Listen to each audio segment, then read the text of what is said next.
तो आज यहाँ और बैठने के लिए जगह नहीं मिलती, इतनी भीड़ होती। लेकिन अभी तक हम गफलत में हैं। हमें अभी तक यही लग रहा है कि अभी मिला है मनुष्य शरीर, मरने के बाद तुरंत मिल जाएगा। तो ऐसा नहीं है। इसे पाने के लिए बड़ा कष्ट उठाना पड़ता है, बड़ा दुख सहना पड़ता है, तब जाकर ये मनुष्य शरीर मिलता है। गुरु महाराज ने कहा कि अगर आपकी एक आंख चली गई तो एक आंख बनवाने के लिए लाखों रुपए खर्च करना पड़ता है।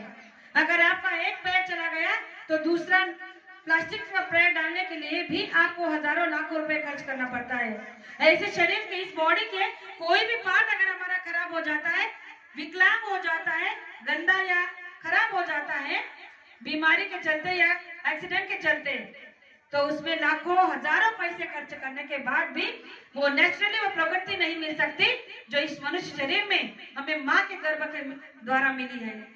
तो आप बताइए, आपने ये कैसे सोच लिया कि अब की बार मौज मस्ती करेंगे, मांस शराब पिएंगे और मरने के बाद तुरंत मनुष्य शरीर में हमें जन्म मिल जाएगा?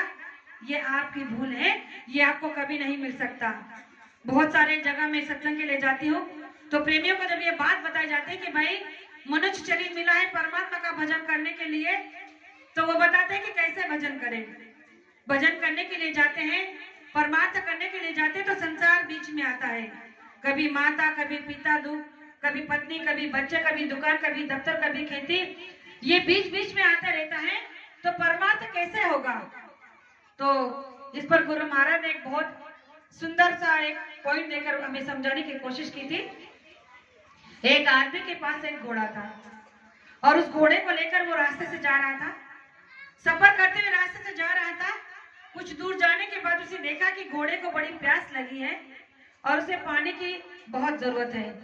तो चलते चलते देखा कि एक किसान खेत में, जो बैलों से पुराने जमाने में हमारे जो ताऊ काका चाचा थे वो करते थे, अभी तो फिलहाल वो सब बंद हो गया है, तो वो कुएं से राहत से पानी निकालते थे। तो दो बैलों को वो राहत जोड़ देते थे और जैसे ही वो राहत पानी में जाता था कुएं में तो भर जाता था, और कुएं से जब बैल आगे चलते थे तो वो पानी राहत के जरिए बाहर आता था और फिर बाहर छोड़ दिया जाता था। तो ऐसे उस किसान अपने खेत में अपने बैलों से वो राहत से पानी निकाल रहा था। अब इस घोड़े वाले ने देखा कि भाई अपना घोड़ा भी प्यासा है, पानी भी है, चलो यही पिला देते हैं। उसने घोड़े को टांगे से छोड़ा और उस किसान भाई के पास गए, उसे कहने लगा कि भैया मेरे घोड़े को पानी पिला दो। उसने कहा कि कोई बात नहीं। उसने जैसे ही राहत से पानी निकाला और बैल आगे चलने लगे, पानी जैसे ही आया तो उन बैलों की खटखट से वो घोड़ा पानी पीने से रुक गया। अब जैसे हर बार वही होता रहा, पानी आता रहा, बैलों की छन-छन से वो घोड़ा पानी पीने से दुबक रहा। अब कई बार ऐसा हुआ, पानी निकल रहा है लेकिन घोड़ा पानी पी नहीं रहा है, क्योंकि वो छन-छन उन बैलों की खटखट उसे परेशान कर रही है और इसीलिए वो पानी पीने से दूर रह रहा है। तो उस किसान ने, उस घोड़े वाले ने देखा कि भाई ऐसे तो मेरा घोड़ा पानी पिएगा नहीं, ये तो प्यासा रह जाएगा। तो उसे किसान से कहा कि भैया तुम ऐसा करो ना, पानी तो निकालो लेकिन इन बैलों की खटखट को बंद कर दो, क्योंकि ये खटखट बंद हो जाएगी तो मेरा घोड़ा पानी पी लेगा। तो प्रेमियों, उस किसान ने बड़ा सुंदर और सटीक जवाब दिया। कहने लगा कि भैया ये तो मुमकिन नहीं है, जब तक ये घोड़े, जब तक ये बैल चलेंगे नहीं, पानी कुएं से बाहर आएगा नहीं और आपका घोड़ा पानी पिएगा नहीं। ये खटखट चलती रहेगी और इस खटखट के बीच में ही तुम्हारे घोड़े को पानी पीना होगा। अब देखो तुम्हें क्या करना है।